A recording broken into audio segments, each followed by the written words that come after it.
What's going on, guys? Welcome back to the channel. Now I was clearing out some of my tackle earlier today, and I found a new bait that I have not seen in a while. The KVD Perfect Plastic Game Hawg. And I forgot I had bought these, and for all those that know, I'm a big creature bait fan. I like to do Texas rig, and one of my old favorites was the Brush Hog. Until I got this. Open it up here. This. Now to tell you the difference between this, the main difference between this and the Brush Hog or the Baby Brush Hog is the Brush Hog has more of a cylinder shape, almost like a tube for the body.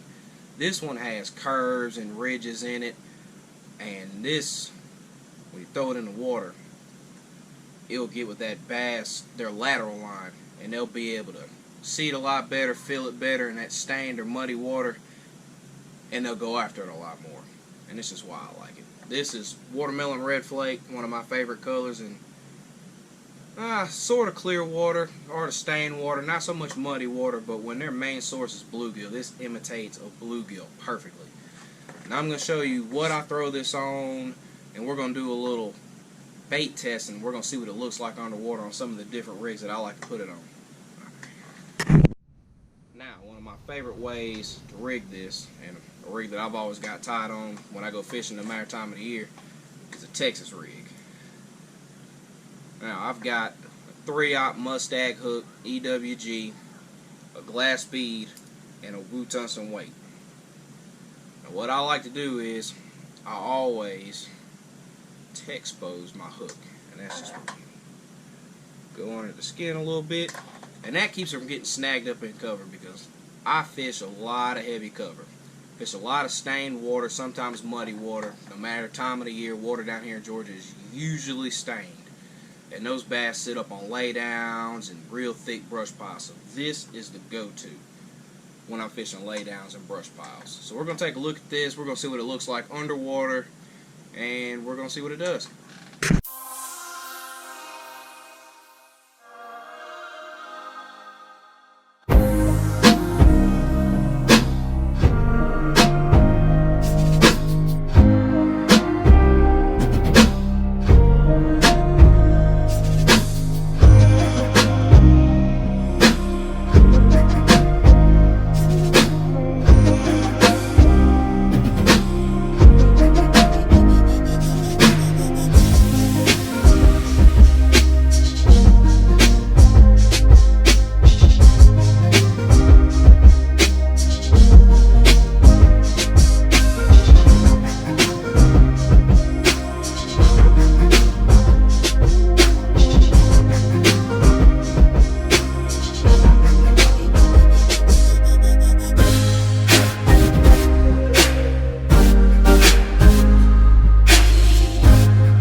Next favorite way that I like to rig this is more so in summertime and sometimes wintertime when I'm really trying to slow down and I want to throw more finesse, is a shaky head. And I'm going to show you how I rig this on a shaky head. unscrew it without sticking myself.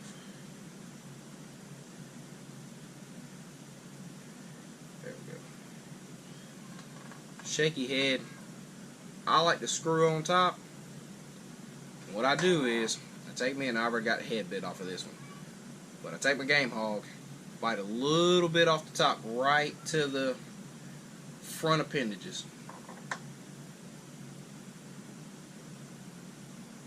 Make it flat, a lot easier to screw on. I screw it back on without sticking myself, which I'm probably going to do.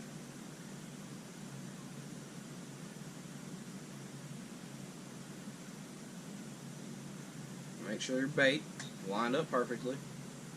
And you can do this one or two ways when you're putting the hook through. You can leave the hook exposed, which if I'm not fishing brush or lay down or really thick structure, I'll leave that hook exposed. So that gives you, if the fish bites on, that gives you a better hook set. You don't have to worry about getting snagged on anything. Now, if I am fishing around dock pilings that somebody's throwing Christmas trees down, or there's some real thick laydowns or brush piles that I'm fishing, you can expose that hook. Just like with the Texas rig, that way you are completely weedless, you won't get snagged up as easy, and you can throw it right next to that laydown, that brush pile, and you can give it a little shake, and don't have to worry about getting snagged up on anything. Now we're going to throw this in the water, we're going to throw this into the brush pile, and we're going to see what this looks like and see if it gets snagged up.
Alright guys, we just saw what the bass looked like in the water. To be honest with you, I think the Shaky Head is going to kill on these hot summer months because the water temp's going to be in the high 80s.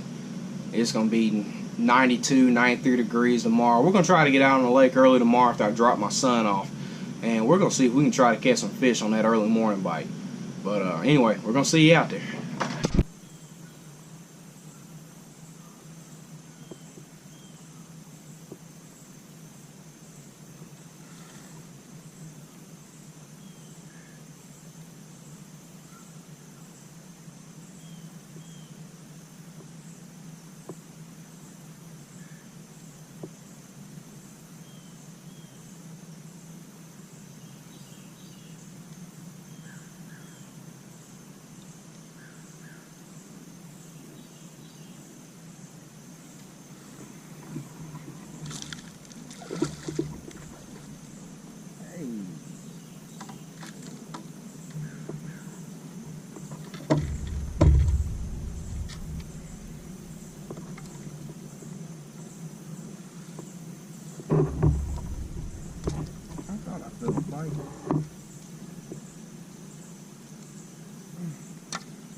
There we go.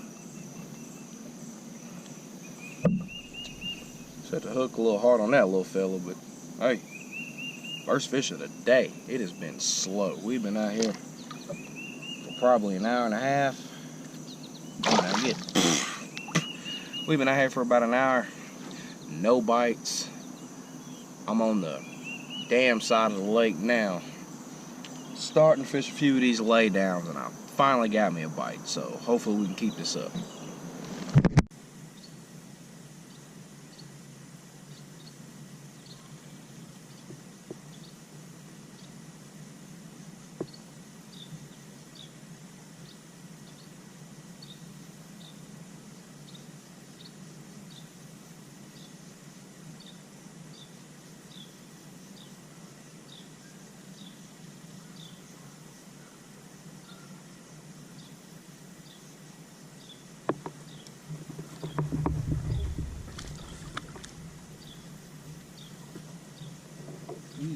That thing slow.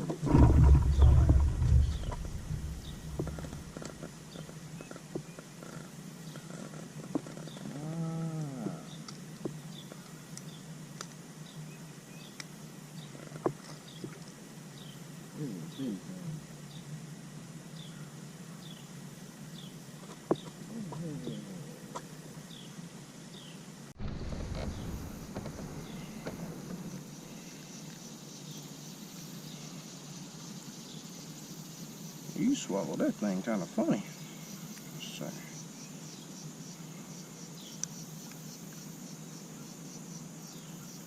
I know.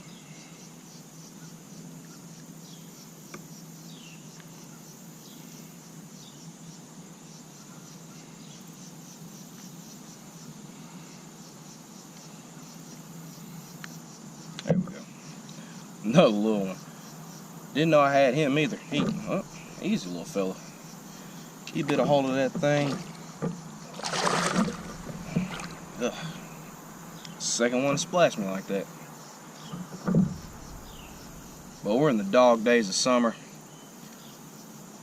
It's probably 9 o'clock and it's already in probably the mid 80s. So it is hot. Of course my battery's not working, so I don't have my fish finder. But if I had to guess, I'd say the water temp's sitting at about, I'd say about 85 degrees. So these bass are sitting on this structure they're almost transition between deep on the edge of these laydowns. I ain't going shallow. I'm about to run into this tree. But that's the second one I've caught that's been right in the middle, sitting right on the edge of these laydowns, and they're hitting and they're not really fighting, of course.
Broke me off.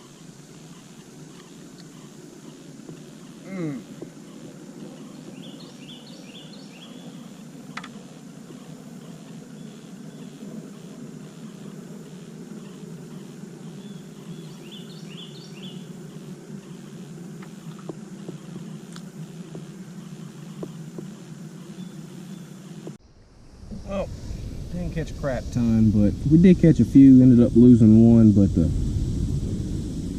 Game Hawg on the, we can stop spinning here for a second. Stop spinning. The Game Hawg on the Shaky Head, that seemed to be the ticket for these late summer bass. Again, fished on them laydowns, fished by dock pilings, did a lot of jumping more than shaking, but that's where we got our bites off of. But yeah, didn't get skunked, so definitely the Strike King Game Hawg is worth the money in my opinion.